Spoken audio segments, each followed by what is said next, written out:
that poor guy has suffered and given to you already. My kid's gonna owe me too. Are you going to stop going tomorrow night, buddy? Oh yeah, Cool. Thank you. absolutely.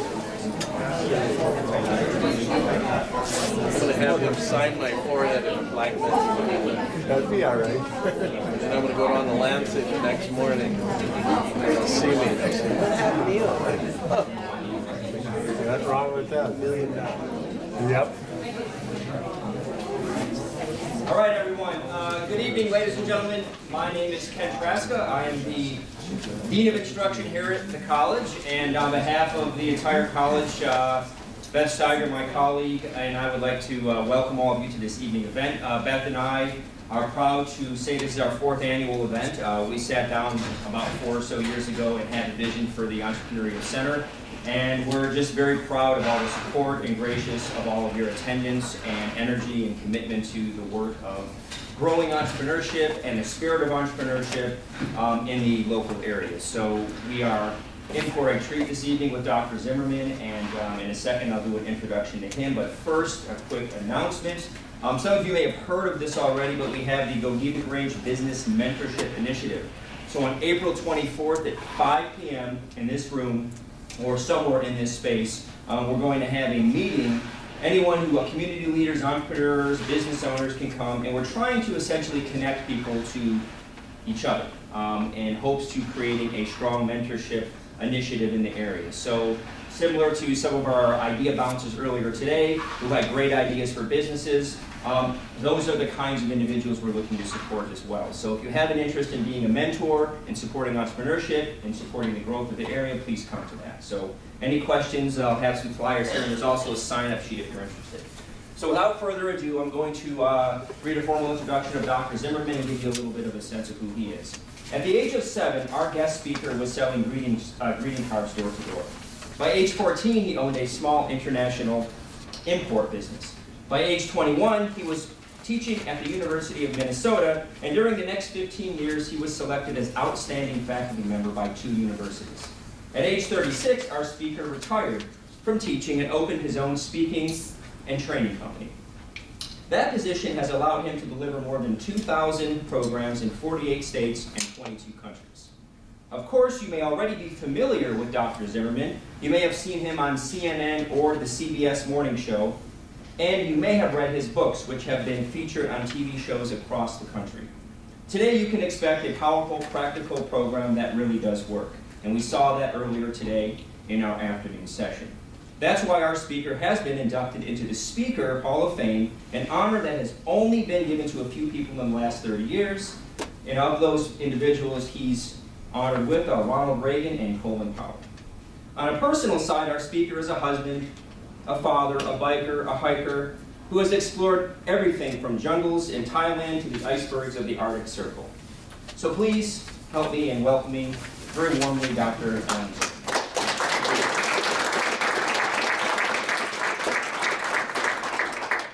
Thanks, Ken. I would start this evening by sharing 3 true stories of 3 thieves. The first thief worked in the year 1887. The scene was a small neighborhood grocery store. In walks a man about 50 or 60 years of age. Goes to buy some turnip greens. Laid the turnip greens on the counter and laid down a $20 bill.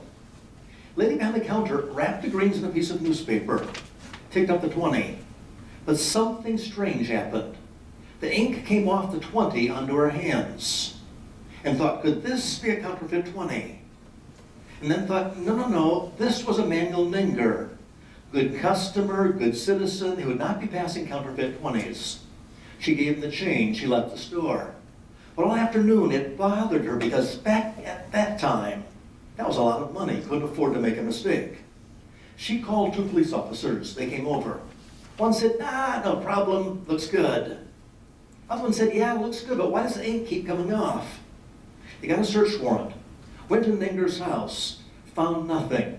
About to leave, they saw a little trapdoor in the attic, in the ceiling, climbed up there, and there they found the facilities for reproducing $20 bills. But this is a catch. All they found was an easel, a palette of paints, and one paintbrush. What they didn't know was Emanuel Ninger was an artist, so masterful, he literally hand-painted that 20 stroke by stroke. I don't know if that impresses you, it impresses me. Threw him in jail for counterfeiting, spent 17 years there. Also in the attic they found 3 portraits he had painted. Sold them on public auction, got $16,000 for them. A little over $5,000 a portrait. In prison, someone said, "Hey, Ninger, we know you painted those 20s. We know you painted those portraits. Just curious. How long did it take to paint 120? And how long to paint one portrait?" Ninger said, easy question. It took me the same time to paint a portrait as it did a 20.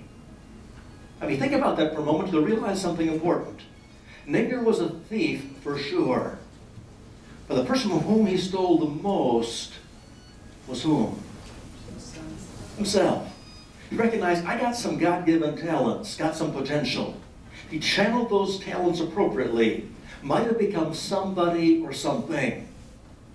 Ended up being a nobody, rotting in a prison cell. It's the first thief I would talk about. The second thief, a bit more famous than Emanuel Ninger.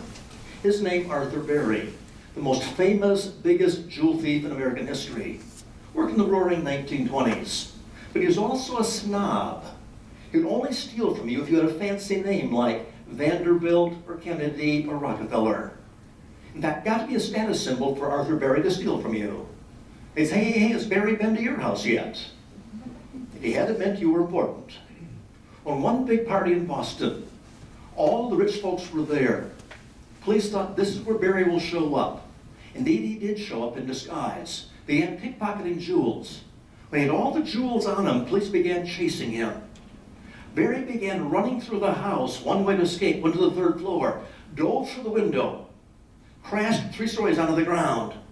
There they shot him twice, with bullets in his body, splinters of glass in his eyes. He looked up at the police and said a rather unsurprising statement. He said, "This doesn't feel good." But he escaped them that night and remained free for 3 years until a jealous girlfriend turned him in. He went to jail for 27 years as a jewel thief. When he came out, he was an old man. He said, "I'll be a good citizen, no more stealing, I'll play it the right way." Moved to a small town in Vermont. And as often happens in small towns, people talk about each other. The news got out that this old man moved into town, the outsider. It was the famous jewel thief, Arthur Berry. And the news got out that he was back in civilization. News reporters came from all across the country to interview him. One reporter said, "Mr. Berry, well, you sold a lot of jewels from a lot of people. I'm curious, from whom did you steal the most?" Arthur Berry said, simple, "Stole the most from Arthur Berry, myself." So let me explain. I'm an old man. I've spent 2/3 of my adult life behind prison bars. Sitting there, realize I'm no dummy. I can talk to anybody, have the gift of gab. I would be good in most professions where you have to deal with people. He said, but I went the wrong direction. I lost my wife, my kids, my time, my health. I got nothing. Stole the most from myself. And the third thief I would talk about might be you. Might be your friend, your spouse, coworker. Could be anybody that doesn't know all the talents they have, who doesn't have the right kind of attitudes, ends up stealing from themselves. What do they steal? Their potential success and happiness. Nobody wants a mediocre career. Nobody wants a so-so relationship. We want great happiness, great success. Whether we do it consciously or not, the damage is still just as great. If we don't have the right attitudes, steal from ourselves, all the success you might have, might want. I would suggest there are 2 things that are important. What gets in the way of keeping a powerful, positive attitude? And what do you do to bring it about? The research is really unequivocal these days. I could spend the next 2-3 hours lecturing on attitude research. I'll give you just one study. Dr. Martin Seligman, who's the author of Learned Optimism, found out that attitude is a better predictor of success than any other factor. He found that negative people get sick more often, divorced more frequently, and raise kids who get into more trouble. In a classic study of 1,500 people, 83% Group A chose their jobs because they believe they can make a lot of money at that job. Only 17% Group B chose their jobs because they had a positive attitude towards the job. He said, does that make a difference, your attitude towards the job? Here's what he found out. 20 years later, the two groups have produced 101 millionaires. Only one millionaire came from Group A, who chose the job to make a lot of money. 100 millionaires came from Group B, who chose their jobs because of the right attitude towards that job. He dug in deeper to the research, found out this. 70% of the millionaires never went to college. Hate to say that, being a college professor. Found out that more than 70% of those who became CEOs graduated bottom half of their class. He went through study after study after study and concludes this. Your attitudes, more than your aptitudes, determine your altitudes. Or my simple way of saying it is you cannot afford the luxury of a negative attitude. So let me ask you a question. Would you stand up for a moment? As you were with me this afternoon, and some of you will do a little bit of interacting back and forth. I want you just to face somebody around you and ask this question. I suspect most of you agree with me what I've said so far, that attitudes are important. Most folks don't say, no, I want to have a lousy attitude, rotten self-esteem, I could care less, I want to be negative. Most don't think that. Most think attitudes are fairly important. So my question is, if we think it's important, then why are people always positive? What brings them down? What kills off the attitude? Talk about that. What kills off positive attitudes? Talk to your partner.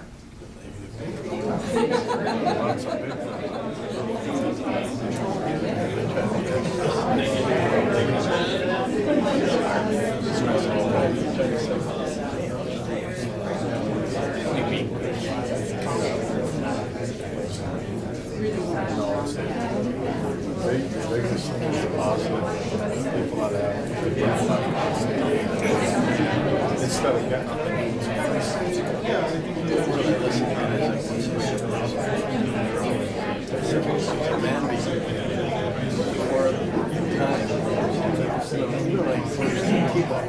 Every kid had to look back at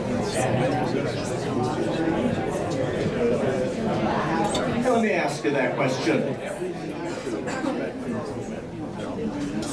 Just help me out for a moment. What comes to mind? What gets in the way of a good attitude? What brings it down? Yeah, bad attitude, certainly. If you're around a lot of other bad attitudes, they become contagious. What else gets in the way? Fear. Fear, certainly. Stress, absolutely.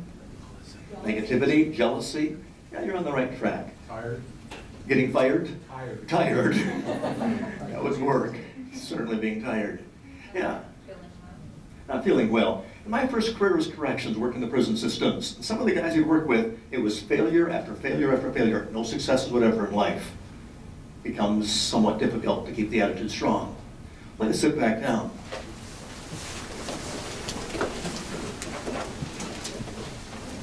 I'll suggest two strategies. Make it real simple tonight. And that is, those who maintain a positive, empowering attitude refrain from negative self-talk. Because we perform exactly as you tell yourself.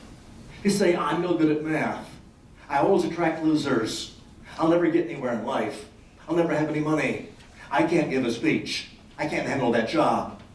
If you talk that way to yourself, think that way, it's where you'll end up living. And there's something called a mind binder that we do to ourselves to kill off our own attitude. As an example, we used to live in Minneapolis, not too far from the old Twin Stadium, the Metrodome, across the street, big Holiday Inn. I was speaking there one night, evening banquet speech, 400 people. I'm giving the talk, or I should say about to give the talk. In comes the waiter, picks up the dishes, goes through the exit door, and crashed all the dishes on the floor. At that moment, he said something out loud. Can you guess what he said? Without swearing. He said, I knew I was going to do that. I thought to myself, why'd you pick up the dishes? We perform as we tell ourselves. I've seen this happen dozens of times. We'll have a big meeting, 500 people, 1,000 people, like this, chairs, no tables. People get a cup of coffee during break, put the coffee on the floor by their chair, and they'll say, now watch me spill this. What do you think they do? Spill it. You perform exactly as you tell yourself. Look at page 1, page 2 in your handout. I put on those 2 pages 24 mind binders. There are thousands of them. Commonly said negatives we tell ourselves. Keep ourselves from performing with excellence. A person might say, I can't get going without coffee in the morning. I'm no good at remembering names. I can't make a cold call. I can't close a sale. I can't quit smoking. I can't lose weight. And they're right. As long as they talk that way, they'll always be stuck with failure in those areas. Not having to get up, but just talk to the person next to you talked to a moment ago. Page 1 and 2, which of those mind binders have you heard people say before? Or even tell yourself on occasion? Which ones you heard before?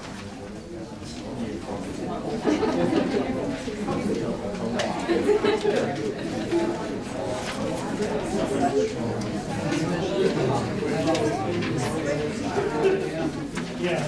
Number 9's the only one I can think of. You don't get that math?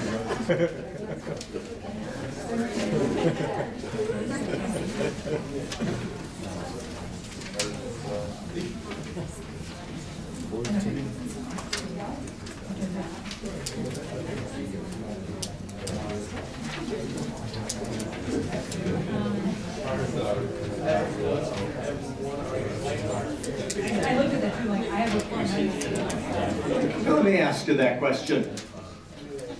Which of those mind binders have you heard people say before? Yeah, probably all of them. Which ones have you heard most often? Can't remember names. Let's start with that. How many have a hard time remembering names? And people say to me, Alan, that is not negative thinking. It's just plain reality. It has nothing to do with reality. All negative thinking. For example, your first name here? Kyle. Kyle might say, it's true, Alan, no good at names. I can say disagree, bet you're an expert. I'll make a deal with you. I'll pay $100 for every name in this group you learn between right now, 7 o'clock tonight. Every name you list, $100. I bet he would know lots of names at 7 o'clock. He talked to Beth, he get the registration list, he made flashcards, he'd skip this program. Which tells me always had the ability, just didn't have the what? Motivation, right. Other ones you've heard quite a bit, mind binders. Have no patience. And the more you talk that way, yes, the more you end up being that way. Maybe you have coworkers who say things like this, always get a headache every day, 3 o'clock, get a headache. What time is it? 2:30? About 30 more minutes, should be here. Or you might hear people say, can't lose weight, can't lose weight. See the ads after the Christmas holidays for Jenny Craig Nutrisystem. You know the latest research. All you do is learn to eat differently, but not think differently. 95% gain that weight back again. But a scary one came out in the research 4 years ago. Those folks who go around affirming senility. Well, I don't know, must be getting Alzheimer's, keep forgetting things, memory slipping, and guess, yeah, I'm getting senile. Those who say that, even in a joking manner, dramatically increase their chances later in life of becoming senile. That is not a joke. That is called goal setting. And the more you say it, must live accordingly. I find mind binders so scary, so destructive of my power and ability. Should I accidentally think one of them or say one of them, I'll tell myself, now stop it, Alan, just stop it. Or cancel, cancel. By talking back to myself firmly, repetitively, take control of the mind, rather than it control me. Gentleman over here with the mustache, what's your first name? Mark. Mark, were you here this afternoon when I spoke? Earlier today. During the noon session. Okay, good. I will pass on you. Were you here, Kyle? No. Good. No, I'm glad you weren't here this afternoon. And are you in good shape, Kyle? You're not injured in any way? Oh. Come up here, please. Thanks for volunteering. For those who are here this afternoon, I talked about something called behavioral kinesiology. I can show you the flip side of that. I said at lunchtime, if you're around people who talk negatively, extremely contagious, very dangerous, kills off performance. But this evening it's about us, not somebody else. What we say to ourselves makes a difference. What I want to do is just test your arms for strength, Kyle. So put your arms like that, please, and resist all your strength. You're big. Ready? Yeah, good. Let me ask you this. Thank you. I'm going to ask you a moment to close your eyes and just repeat these sentences to yourself quietly in your head. They may not be true, but just say them anyway to yourself. Okay? So tell yourself, Kyle, that you're a loser. Just think that you're no good. You'll never amount to anything. You're very mediocre. You just get by. You'll never make it. You can't get a job. Nobody wants you. You're ignorant,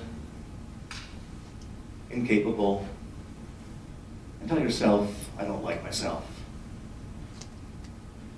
You can open your eyes. Did you think those comments? Yeah, right. Don't have to believe them, that's all right. They went through your mind. Just put your arms straight out like you did before. And same thing, just resist. The weird thing is, he just mentioned, I don't believe him. This is a critical point. Your subconscious mind is an information processor, not a truth detector. What you tell yourself, even in a joking manner, or silliness like that, your mind believes and responds accordingly. If you think he's just getting tired, it's not true. It's psychological, not physical. Close your eyes, Kyle. Tell yourself these comments. Tell yourself, I like myself. I'm smart. I'm hardworking. I'm moving ahead.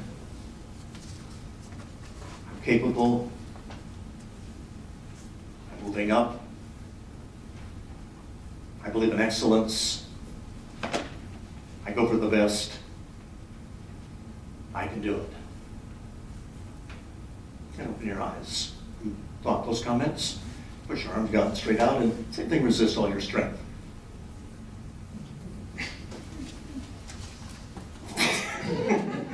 Good. Thank Kyle for being a good sport, if you would. Yes. And for those who think, well, it's just hocus pocus, it's not some parlor trick. It's how the mind-body works. Stand up for a moment. Let's give you a little chance to try this out. Put your notes down so your hands are free. Yeah.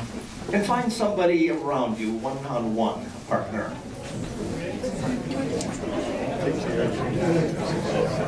Right behind you. I would suggest no chair between you so you got some space. Yes, no chair between you. I just want you to have a memory you won't forget as to how this whole mind stuff works. My caution this afternoon, same this evening. If you're injured, can't participate, just say pass. Nobody gets hurt. But if you're okay physically, let's have the shorter one between the two of you. Put your arms out so you can reach each other. Shorter one, put the arms out. Taller one, put your hands on their wrists. Hands on the wrists. And as they resist, push down to see how strong they are. Check their strength. Let's check their strength by giving it a push. Good. Once you check the strength, bring your arms down to the side. Those who had your arms outstretched a moment ago, I want you to repeat out loud after me these comments. Keep your arms down. You saw Kyle say them to himself quietly, you'll say them out loud. Again, may not be true, just say them anyway. So if your arms are outstretched before, say out loud, I'm no good. I can't do it. I'm mediocre. I just get by. I'll never learn. I'll never get it. I'm no good. I'm over the hill. I'm past my prime. I'm ignorant. I'm stupid. I'm ugly. I'm a loser. Check their arms again, please. Give them a good push. Let's check what happens.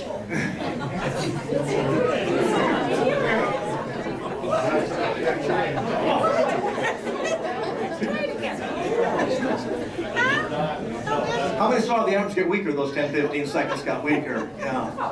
Yeah. Yeah, and if you're questioning if it's for real, it's that dramatic. Absolutely. And the weird thing is this, even though you know when you're saying it, I don't mean it. Your subconscious doesn't know that, believes that, acts accordingly. Anybody's arms stay as strong as the first time. It'll happen once in a while. If they do, it's because they're good at counteracting. They might say out loud, I'm no good, and they think, oh yes I am, I'm cool. Can do that, should do that. One more time, same people, speak out loud after me. Say out loud, I like myself. I'm intelligent, I'm hardworking, I'm moving forward, I'm moving up, I'm cool, I'm excellent, I'm the best, I'm a winner, I'm a champion, I can do it, I'm the best. Check their arms again, please.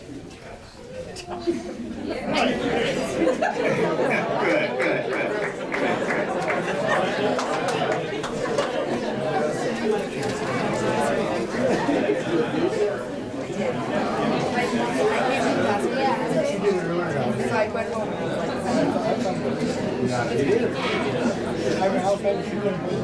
So you see the arms get stronger again.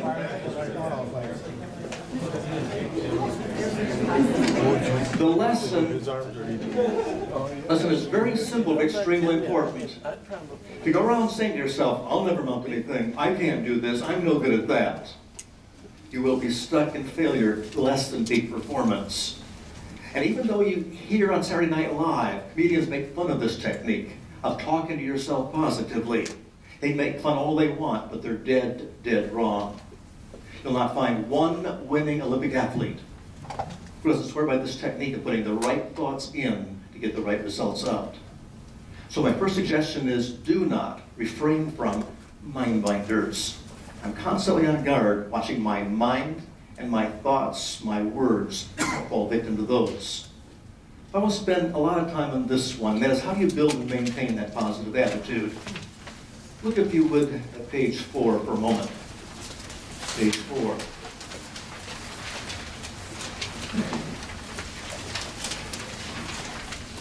I remember a few years ago in Minneapolis, they're building a new skyscraper downtown, January.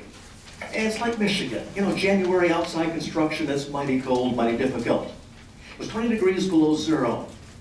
These construction workers are up there working on these steel girders, walking back and forth, 20 stories above the ground, 20 below zero. They're being watched by secretaries across the street. They decide to send the steel workers a message.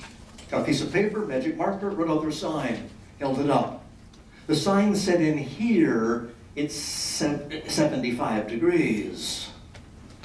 Well, the construction workers decided to send the secretaries a message. Got a piece of cardboard, piece of chalk, wrote out their sign, held it up. Said out here, it's $60 an hour. Pretty good attitude. You ever hear of the game Candyland? When my youngest daughter was about 4, 5, 6, we played Candyland over and over again. One time we played 4 games and she lost every game. She'd lose and lose and lose. Whenever she'd lose, she'd go, great, Dad, you won, you won, you won. I couldn't figure that out. When kids lose, often get upset. Here she was losing all the games, clapping for me. I said, Rachel, how do you do that? Lose all the games, clap for me. I said, Dad, it's simple. I got a good attitude.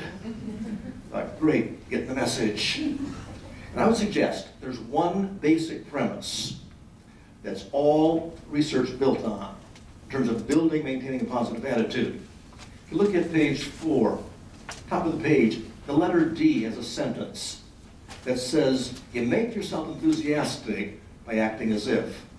If you got a pencil or pen, just circle that sentence on your paper. It might look innocuous, but that summarizes 120 years of research in psychology. Dr. William James, father of American psychology, go to Harvard, the campus, you'd see the James Building of Psychology. He's that famous and important. Spent his whole lifetime researching what brings out the best in people. End of his life, he wrote this sentence: the greatest discovery of the 20th century is the fact you can have any quality you want in your personality if you just act as if you have it. Want to be more patient? Hang around saying things like, I'm not patient, got a temper, dad had a temper, mom had a temper, runs in the family. So that's a cop-out. If you want to be patient, you force yourself to act patiently, even if your guts are churning inside. Eventually feel patient and be patient. Same is true for enthusiasm, which is another word for positive attitude. Want to be more enthusiastic?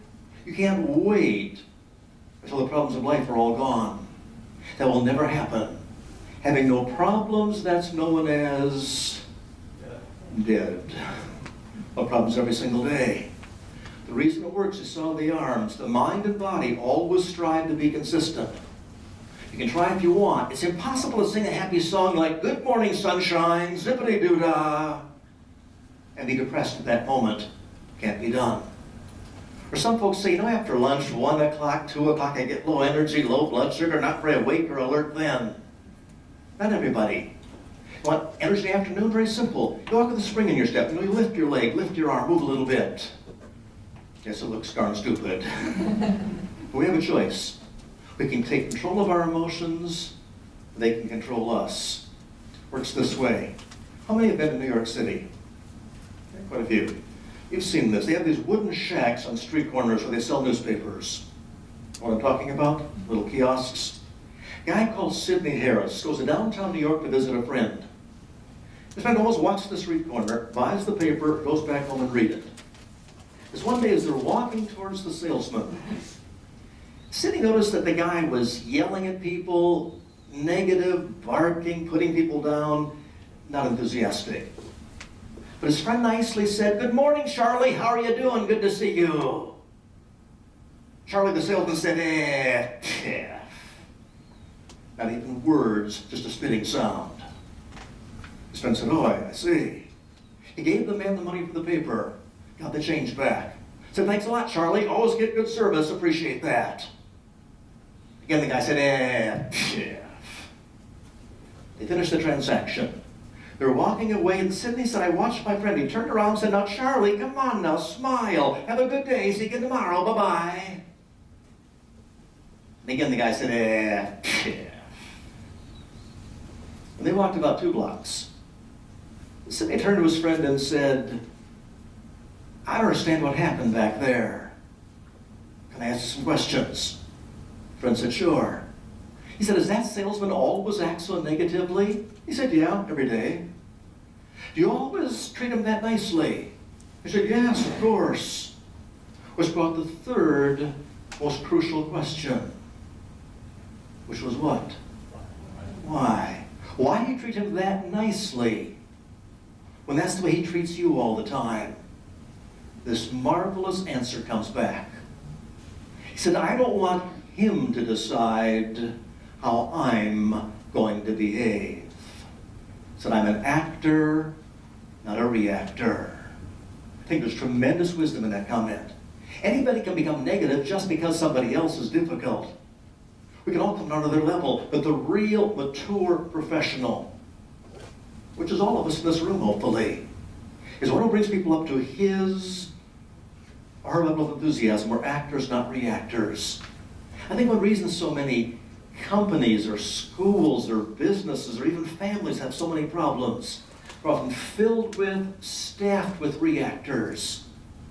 Who react to things like the day of the week. Oh, it's Monday. Oh, it's Friday. React to the weather outside. It's cold, it's hot, it's raining, it's snowing, it's sleeting. React to the husband, the wife, the kid, the coworker. React, which is a lousy way to live. Some folks are so reactive they make no decisions in life. Like a pool ball being knocked over here, bounced over there. People say to me, well, yeah, Alan, nice in theory, or I'm acting enthusiastically. But what if you're understaffed in your organization? What if you're underpaid, underappreciated? What if your boss hasn't got a clue? What if your husband, wife, boyfriend, or girlfriend is a nag? What if your kids won't listen to you? How do you stay enthusiastic around those types? Well, the answer's right there at letter E on your paper. It says, do not catch the other person's disease. Don't catch their disease. What do I mean by that? If I were still a professor in my classroom, and my students are saying, oh, this is a dumb class, do we have to come every day? Do you take attendance? Will that be on the test? Do we have to take notes?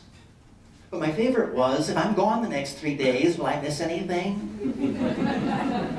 Honest to God, they'd ask you that question. I wanted to say, no, I plan on wasting your time. All those comments reflect a disease, a negative attitude towards learning. If I were to catch their disease, I lose all my power to motivate them. I've been self-employed now for 27 years on 2 companies. I have employees in the US and the UK. If my employees got negative, I caught their negativity as their so-called president. I lose all my power to motivate them. If you've got a boyfriend, girlfriend, husband, wife who gets crabby at you, and you catch their crabbiness, get crabby back at them, you've got a fight on your hands if you're not careful, right? Don't catch their disease. And if you can act enthusiastic long enough, I don't mean be fake, we all hate fakes. I mean the gutsy enthusiasm of I'm an adult, I'm grown up, I'm mature, I can hang in there, I can cope, I can stay positive. If you do that long enough, almost all the folks you work with, live with, will follow your lead for a simple reason. Dr. David Reisman, the psychiatrist, writes a book called The Lonely Crowd. Says in his research in America, 85% test out as reactors. They don't think, they just react. So if you'll choose to be an actor, that 15%, most will follow along. I was intrigued by his research. I tried it out at the university. I'd walk around the hallways in the morning greeting people. The students, professors might say, well, good morning, how are you doing? Have a good day, Kyle. Hope you see you around, hope your class goes well. And most folks would say, well, good morning, Alan. Have a good day, see you around. But I can think of 2 professors who in years of me saying, good morning, how are you doing? Never once said something back. Walked right by in the hallway. You ever meet people like that? You greet them, they kind of walk by like, yeah, just grunting down the hallway. I thought to myself, forget it. How many years have to be positive to get some response out of those people? Then I said, just a minute, Alan, you're an actor, not a reactor. I don't know what problems they have. Maybe they're constipated every morning. So I act like them. Be an actor, not a reactor. Let me demonstrate. Stand up again for a moment. Face somebody different this time if you would, somebody else around you. You're different.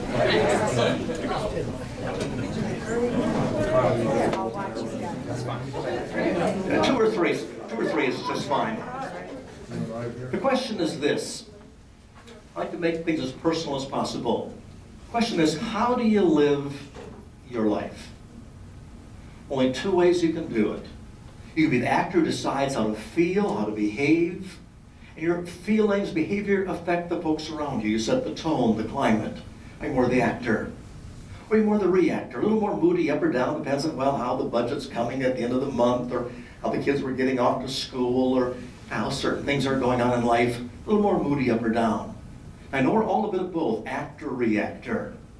Also know that some folks have changed over the years, possibly change and grow. And some folks live their lives quite differently at home and at work. One place the actor, one place the reactor. So as you talk to your partner, not asking for your whole life story, true confessions. You only get a minute. But how do you see yourself? More actor, reactor? Briefly explain. Go ahead, please.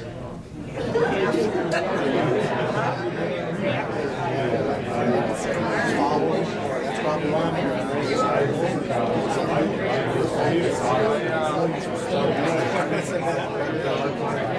I feel like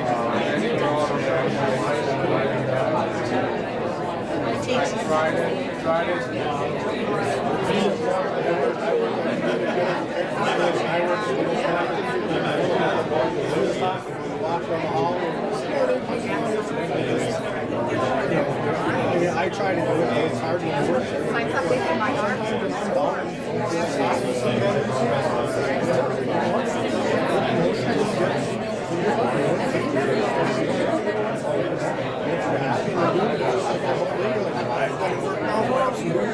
Good.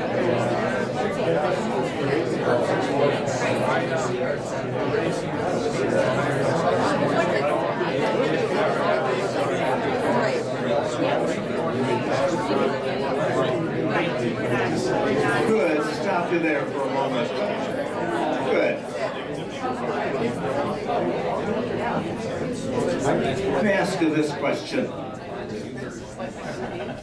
I made the comment that the process works this way. First you behave enthusiastically, then you feel that way, then it rubs off on those around you. When I hear folks say things like, I just don't feel like it, that is so irrelevant. It has nothing to do with the way we're made. First you behave, then you feel. If a person wanted to show more enthusiasm, behave more positively, what could they do to show more enthusiasm? Yeah, smile, somebody said. And this will sound corny, but University of Michigan, a guy called James McConnell, goes around the country doing 8-hour smiling seminars. Can you imagine you were shipped off to a smiling seminar, what they'd say about you? But he has proof to show it works. He'll teach department store clerks to smile at customers. When they do, the customers what? Plus they spend more, 20% more in 2 months. He finds out that waitresses who smile at their customers receive an average 37% more tips than those that don't smile. Isn't that true? And the lady can mess up half the menu, but we say, she's smiling, give her money. Or physicians who don't smile at their patients receive twice as many malpractice suits. Which is today the reason the most popular elective course in med school is called interpersonal communication. If you can be positive enough, don't get sued quite so often. So how do you become more of an actor? Let me show you some techniques. Let's sit back down. Look back at page 4. You've got a pencil or pen, circle point 3B. 3B. Which says, you see something positive in every situation. Page 4. I don't believe that life is totally good or bad, black or white. Any situation, even a rotten situation, always has something good in it. You can see the positive and maintain control of the attitude. For example, some of you are very young, some are a bit older. But 30 years ago, Jimmy Carter was president. During the Carter administration, something called the Iran hostage crisis. Ever hear of that? We had Americans locked up for 444 days. The highest ranking official, military, was Colonel Chuck Scott. They thought he was CIA, a spy, which he wasn't. But one of the other hostages was a stool pigeon and said, Chuck is the spy, knows everything. He figured Chuck would save his own skin. As a result, they gave him more torture than anybody else. When they're released, came back to this country, spent 2 days with the hostages. Chuck's a friend of mine. He lives in Atlanta, Georgia these days. We talked about the interrogation techniques, the torture techniques. What caught my attention, he said, Alan, that was the best experience of my lifetime. I said, what? He said, don't misinterpret me. I'm not a masochist. I don't enjoy pain. I don't want to be tortured again. But I realized, I got back to American soil, if I could make it through Iran, I can make it through anything. I no longer worry whether you like me or dislike me. There are millions of folks I have as friends out there. Doesn't matter if it's hot outside, cold, raining, or snowing. He said, how dare I complain about the weather? I'm alive to live it. That's what counts. He said, if worst came to worst, I went bankrupt, lost everything I had. I go to McDonald's, they're always hiring. I get a job and start over. In other words, he saw Iran as a test. He passed the test to build a strong, positive attitude. Other Americans who went to Iran are still mad. It's going to be a President Carter, American government, didn't do this, didn't do that.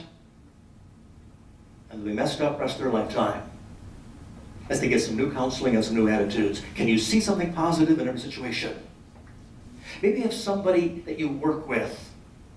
Maybe somebody in your family who just gets you once in a while. Oh, they get you, they're so obnoxious, they get you. Can you see the positive in that? A person that just gets you might motivate you to go to a bookstore and buy a book called Coping with Difficult People. And you practice on them, nothing to lose. The books will say, here's step 1, step 2, and the techniques work. But some folks won't read the book, just complain for 5 years, they drive me crazy. But it could be a learning opportunity. You can see the positive, you maintain control of the attitude. I watched my wife do this with such class many years ago. Sat by her dad's bed at the VA hospital in Minneapolis as he died of cancer. She was there 7 days a week, 3, 4, 5, 10 hours a day, for weeks on end. But one time before he died, only time his entire life, he turned to her once before he died and said he loved her. We support her at least once in life, and hopefully many times. You see the positive, you maintain control of the attitude. I was challenged dramatically with this. So if you know my story, you've seen me on TV, you've read my books. Never forget the phone call I got one day, 29 years of age, my father sobbing. My mother committed suicide. Didn't expect that from her. I go to the funeral, my wife shows up and says, I'm leaving you, I have a lover in the car, goodbye, and took the daughter. Didn't find that daughter for years and years, found her in France. And people said to me, how can you deal with it? Aren't you bitter? Aren't you angry? How tacky can she be announcing her divorce at your funeral of your mom? I remember sitting down in my empty house saying, this is really good, this is not bad. Why should she pretend for the next 9 months she cares when she doesn't? I finally healed from one tragedy and she dumps another in my lap. If it's going to come, let it come. Let's be dealing with it. If you can see the positive, you maintain control of the attitude. And the person who said this, I think, the best is my hero. And I would suspect your hero too. Without him, the chances are very good we'd always speak in German today. In other words, thank God for Winston Churchill. Held the Nazis back long enough until we got in the war and finished that thing off. Churchill put it this way. He said, the optimist sees the opportunity in every difficulty. The pessimist sees the difficulty in every opportunity. That, by the way, is how every one of your businesses represented here got started. Sometimes we have a problem in transportation, in lumber, electricity, education. Somebody else said, not a problem. Chance for a business. You see the positive, you maintain control of the attitude. It's a critical skill. Circle also 2E if you would in your paper. I'm sorry, 3F. Circle 3F in your paper. Whereas 3B says you see positive in all things. 3F says practice positive expectations. In other words, you expect good things to happen. In psychology, called the self-fulfilling prophecy. If you expect something to be bad in a program, you'll always find something to complain about. You expect to learn something, probably learn something. Positive expectations. For example, I'm usually fairly upbeat, fairly positive. When I'm not, I'll say, Alan, why aren't you happy today? Why aren't you enthusiastic? Almost always the same response. Not looking forward to anything, just putting in my time, another day, another dollar. It can be simple as knowing I'll meet my friend Ken for lunch next week. Got things to look forward to. I think of my oldest daughter. When she was about 5, 6, 7, went through a negative period, always complaining, don't like school, don't like my teacher, don't have many friends, don't have any good toys, and life is boring. Ever have a kid like that? Try to be a positive parent, or have a negative kid. But the most negative time of the day was getting out of bed in the morning. I say, time for school. She said, I can't go to school, don't feel good. I say, gotta go to school, don't feel good. I pulled her blanket, she pulled back, we go back and forth, back and forth. I hated the hassle. So I thought to myself, I'll try this idea of practicing positive expectations. Ran to her bedroom one morning, I clapped my hands, I said, hey, Shelley, something good's gonna happen today. She jumped up and said, what?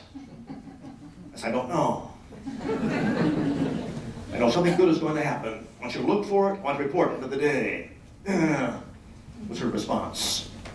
Okay, back into the day. I said, I told you something good is going to happen. What happened? You said nothing. Worst day of my life. Wish I was dead. You don't know what dramatic kids can be.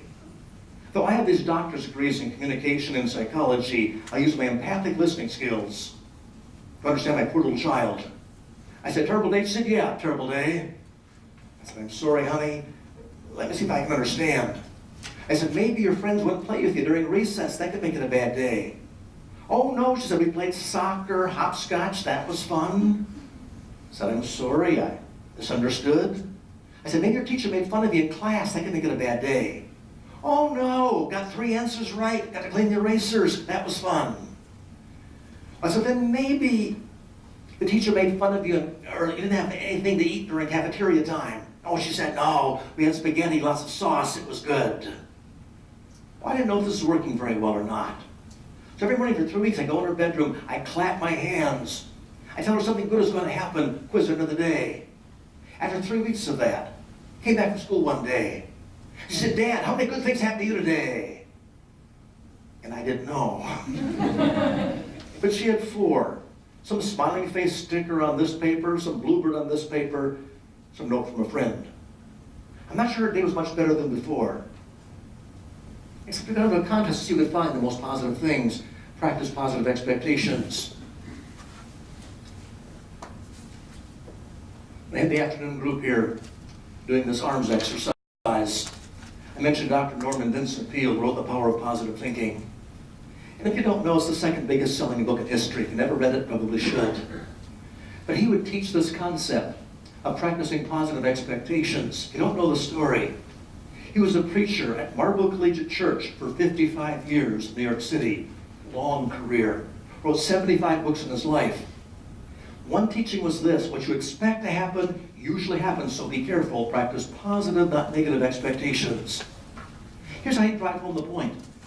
You have the parishioners come to church on New Year's Eve. You say, write down what you really expect to happen next year. Write it down. Put an envelope, give it to him, come back the next New Year's Eve. Get back their envelopes. See if what they wrote came true. With almost spooky, amazing accuracy. But what they did write did come true, so you better practice positive, not negative expectations. This is what happened in their last go-round in the middle 90s, and he died in his 90s. They got back their envelopes on the previous New Year's Eve. First person read back this sentence that he had written. All I can expect next year is more of the same old miserable life. Said he got it. One lady believed in goal setting, put down 10 specific goals for the year, read them back and said yes, achieved 9 of them, most of what she expected. Another little guy in the group believed in astrology, read the horoscopes every day, believed that's where truth resided. He was a Capricorn. He predicted that next year you'll lose your job and lose your marriage partner. He wrote those down, read those back the next year and said yes, both of those things had come true. And he was happy that horoscopes were right. Strange fellow. Another lady, also Capricorn, didn't believe in that. Put down, expect a big job promotion, got the job promotion. But the most interesting one was the envelope they saved to last. One man had died during the previous year. So when they held the meeting, he just couldn't come. What they found was one sentence. It said, as none of the men in my family have ever lived past the age of 60. I expect I may die next year. Died 1 month before his 60th birthday. Which isn't so strange. You've all seen examples of this. 2 folks married for years and years. One spouse dies. The remaining spouse begins to think, nothing to live for, having no great goals, hobbies, professions, relationships. Often die a few weeks or months after their spouse. I'm sure you've seen that. Close death dates on tombstones. Or talk to a doctor or a nurse. My wife's a nurse. Heard the story 1,000 times. Someone's in the hospital, supposedly on their deathbed. Heart doesn't work, kidneys don't work. They should be dead. But they hang on week after week, month after month, waiting for their granddaughter to get married. Or one more visit from their sister from Duluth. I'm sure you've heard of stories like that.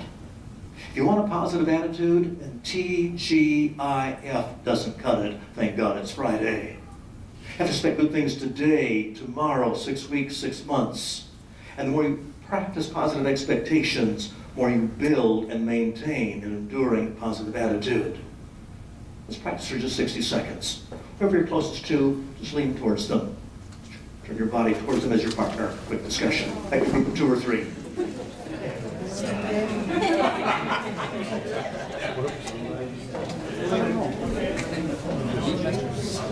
take 60 seconds.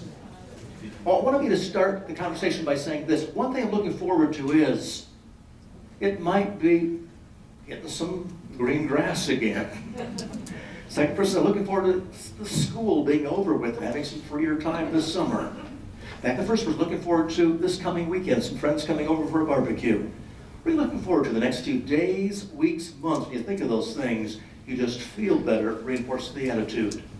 One start, go ahead, please.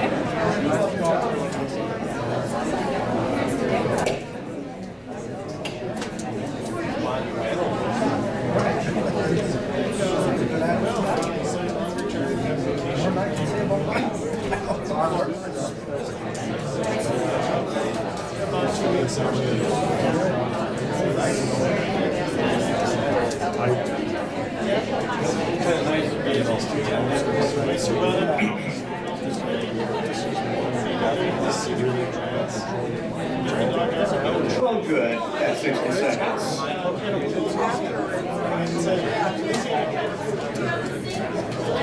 Kyle, Grab your attention back for a moment. gold medal, that's what I want. The biggest myth I hear people spouting off in my profession, that travel across the country and around the world, biggest myth I hear people spout off, I can't help the way I feel, just the way I am. Big, fat lie. You can help the way you feel. Attitudes are changeable and controllable. I suggested a couple, 3 techniques this evening. One is refrain from negative self-talk. Don't say those mind binders. If you do accidentally, cancel them immediately. They have great destructive power.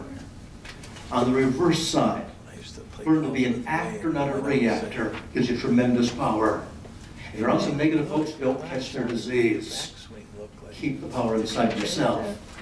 And get in the habit of seeing positives in all situations. There's always something there. Doesn't mean all things are good.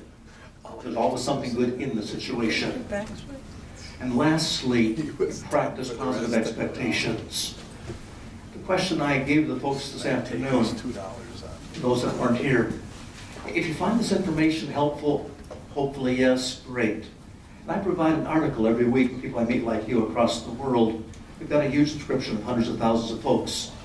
It's simply called Dr. Zimmerman's Tuesday Tip. If you'd like to get the free articles, you'll take a second or two, rip off the last page of your booklet, jot down your name and email. You'll get from me every Tuesday an article on motivation, attitude, communication, things like that. Take a moment to do that if you'd like to have that free and simple articles. It's the last page of your booklet. Or business card if you got that works too. Okay.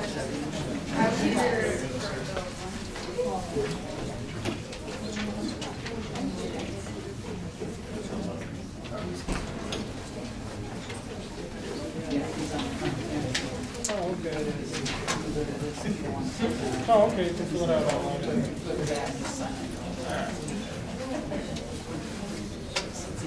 And our time is in our last few seconds. So let me just do this as you're writing out your email if you'd like to get that. I'll just put a chair up here near the screen. When you walk out, lay it there. I'll make sure you get those articles. They'll come every single Tuesday. If you want any of the books or CDs, you can help yourself over here. The one thing we are doing this evening, we didn't do this afternoon, because we had a different situation there.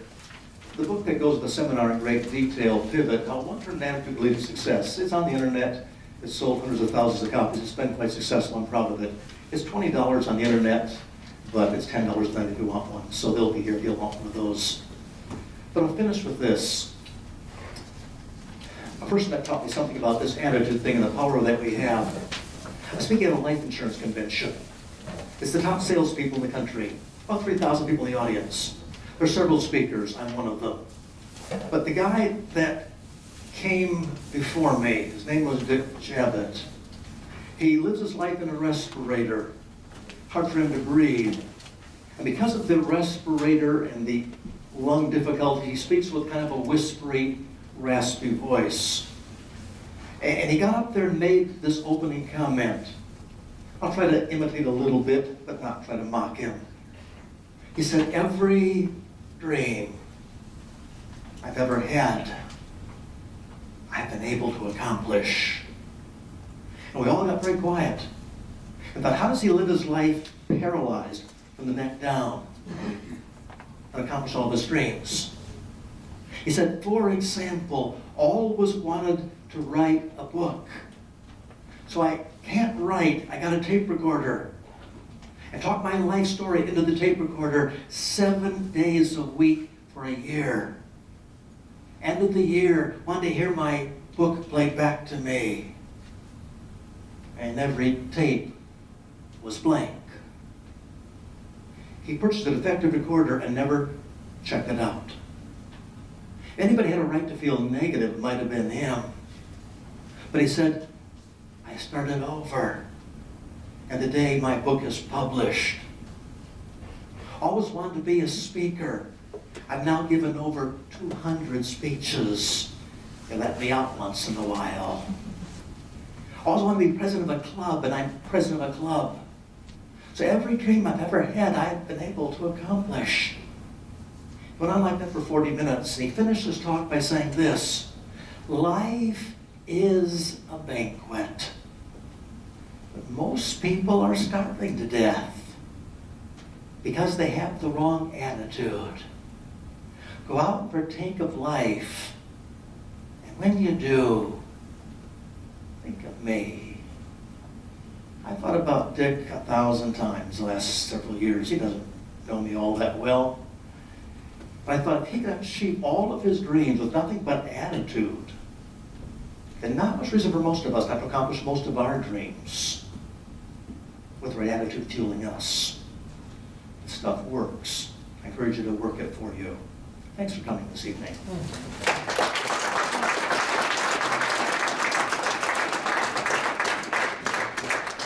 So just another round of applause, Doctor. Thank you.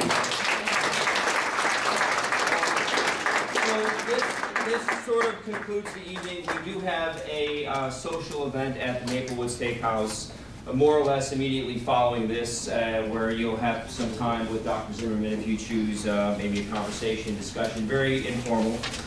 So again, you're more than welcome to come to that, and if you have any other questions about anything else, let us know. But we again just want to thank you all for being here. We appreciate it deeply, and have a wonderful evening.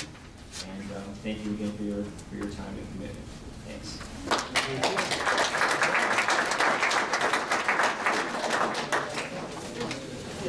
Have a nice evening. Thank you, ladies. Looking forward to coming in. And all that stuff. Close some deals. It just doesn't sound smooth.